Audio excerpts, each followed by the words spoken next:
Assalamualaikum warahmatullahi wabarakatuh.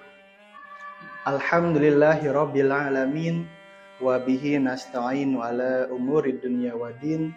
Wassalatu wassalamu ala asrofil anbiya'i wal mursalin wa ala alihi wa sahbihi ajmain. Asyhadu an la ilaha illallah wahdahu la syarikalah wa asyhadu anna Muhammadan abduhu wa rasuluh la nabiyya ba'da amma ba'du. Faqad qala Allah ta'ala fi kitabil karim wa huwa asdaqul qailin. A'udzu billahi minasyaitonir rajim. Bismillahirrahmanirrahim. Wa aqimus shalah wa atuz zakah warka'u ma'ar raqiin. Al-ayah. Hadirin para pemirsa dimanapun Anda berada, pertama-tama dan yang paling utama, marilah kita panjatkan puji syukur kita kehadirat Allah Subhanahu wa Ta'ala, yang mana hingga saat ini alhamdulillah kita masih bisa menjalankan ibadah puasa hingga tanpa ada suatu halangan apapun. Semoga kita bisa kuat 1 bulan full untuk menjalankan ibadah puasa. Salawat serta salam semoga tetap tercurahkan kepada baginda alam Nabi Muhammad Sallallahu Alaihi Wasallam. Beliau merupakan Nabi akhirul zaman dan tidak ada Nabi setelahnya. Para penonton yang berbahagia, zakat merupakan ibadah wajib yang dilaksanakan oleh setiap umat Islam, karena zakat merupakan rukun Islam yang wajib dikerjakan. Para hadirin rahimakumullah, saat Nabi Muhammad sallallahu alaihi wasallam hijrah dari kota Mekah ke Madinah, hal yang dilakukan oleh Nabi Muhammad dalam pembangunan kota Madinah adalah yaitu membangun Masjid Nabawi. Masjid Nabawi ini digunakan untuk tempat ibadah. Selain untuk tempat ibadah, juga dijadikan sebagai pusat pemerintahan Islam pertama. Selain itu juga para sahabat ketika ada sebuah masalah, ada perkara, maka diselesaikanlah di Masjid Nabawi. Hadirin rahimakumullah, zakat itu terbagi menjadi 2, yaitu yang pertama ada zakat fitrah dan ada zakat mal.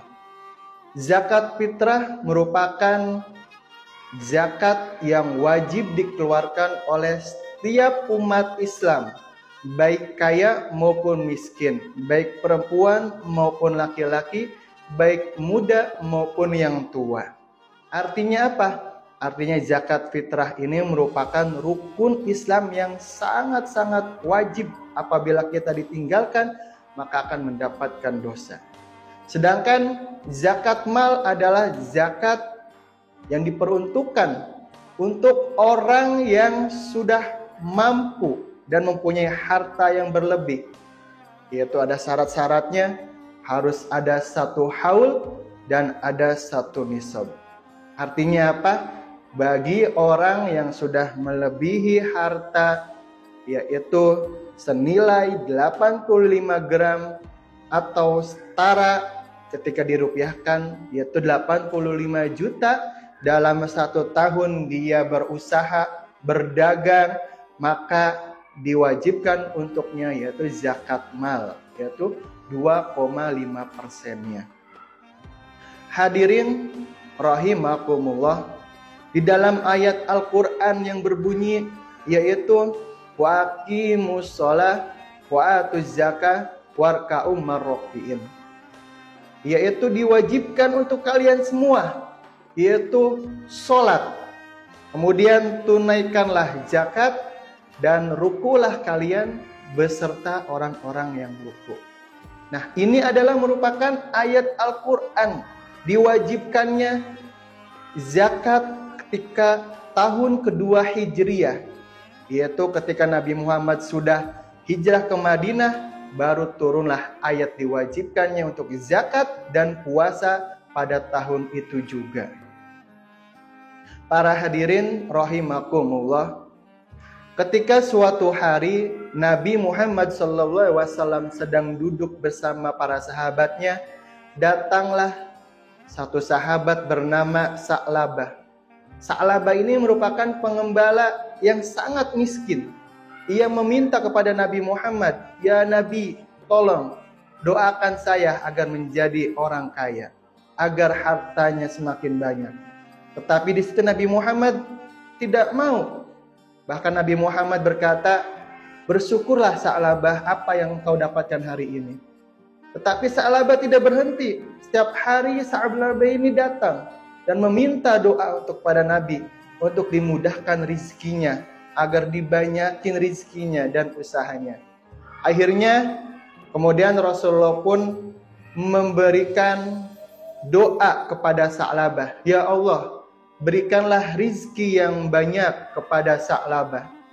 Akhirnya kemudian hari Sa'labah ini dari satu kambing, kemudian kambingnya semakin banyak menjadi dua. Dua kemudian bertambah 10, 10 bertambah 20. Nah, inilah yang kemudian akhirnya membuat Sa'labah lupa. Yang tadinya ia rajin sholat berjamaah bersama Rasulullah, akhirnya karena saking sibuknya akhirnya lupa dengan sholat jamaahnya. Semakin hari semakin lama akhirnya Sa'labah pun lupa dengan sholatnya. Hingga suatu hari Nabi Muhammad bertanya para sahabat, "Di manakah Sa'labah?" Kemudian para sahabat pun menjawab, "Sa'labah sedang sibuk, sedang mengembala." Akhirnya sahabat pun diutus untuk menemui Sa'labah dan meminta untuk Sa'labah ini bisa menjalankan ibadah seperti biasa. Dan ketika hartanya sudah mulai banyak, Rasulullah pun mengingatkan untuk berzakat. Tapi ketika sahabat ini datang dan menemui Sa'labah, Sa'labah ini tidak mau dan marah-marah bahwa itu bukanlah kewajibanku. Akhirnya ketika mendengar hal itu, Rasulullah SAW pun marah dengan Sa'labah karena sudah lalai dengan ibadahnya. Akhirnya hingga akhir hayatnya Sa'labah pun tidak mau mengeluarkan zakat. Hingga akhirnya Rasulullah SAW wafat. Dan kemudian ketika Khalifah Abu Bakar, Sa'labah ini pun wafat juga. Nah, ketika ingin dimandikan, ingin dikubur, nah ternyata disitulah di dalam kain kafan ternyata ada seekor ular yang sedang melilit dan menggigit Sa'labah.